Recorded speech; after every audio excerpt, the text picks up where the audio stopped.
Hello, तो आज की एक्टिविटी के लिए मैंने ये एक पानी का गिलास लिया है और ये थर्मोकोल की बीड्स हैं जिन्हें मैं एक-एक करके पानी के अंदर डाल रही हूँ। तो ये जो बीड्स हैं ये अपने आप ही किनारे की तरफ चली जाती हैं। अब गिलास को लगभग मैंने पानी से ऊपर तक भर दिया है और अब ड्रॉपर से मैं थोड़ी-थोड़ी जो बूंदें हैं ये इसके अंदर डाल रही हूँ। तो पानी जो है ये ऊपर तक भर गया है गिलास में, लेकिन ये बाहर नहीं गिर रहा है। तो ये पानी की सरफेस टेंशन की वजह से है।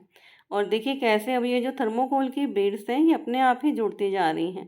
तो असल में इनमें कोई फोर्स ऑफ अट्रैक्शन नहीं है, बल्कि ये चिरियोज इफेक्ट के कारण ऐसा हो रहा है कि पानी की सरफेस टेंशन के कारण जो है, क्योंकि जो इसकी ऊपर वाली सरफेस है ये कन्वेक्स हो जाती है और ऊंचाई क्योंकि बिल्कुल सेंटर में सबसे ज़्यादा होती है, तो इसीलिए यहाँ पर जो उत्प्लावन बल होता है वो सबसे ज़्यादा हो जाता है।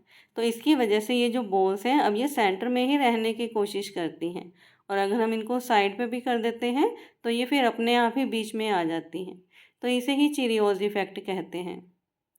तो अगर ये एक्टिविटी आपको समझ में आ गई है तो अब आप अपने दोस्तों से शर्त लगा सकते हैं कि पानी के गिलास में एक बॉल डाल दीजिए, तो ये अपने आप ही किनारे की तरफ ही रहेगी। तो आप दोस्तों से कह सकते हैं कि उन्हें इस बॉल को बीच में लेके आना है बिना इसको टच किए।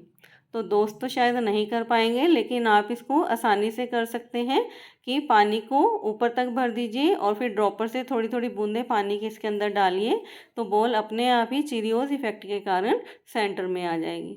तो ये सिंपल एक्टिविटी है, आप इसको कर सकते हैं। Thank you.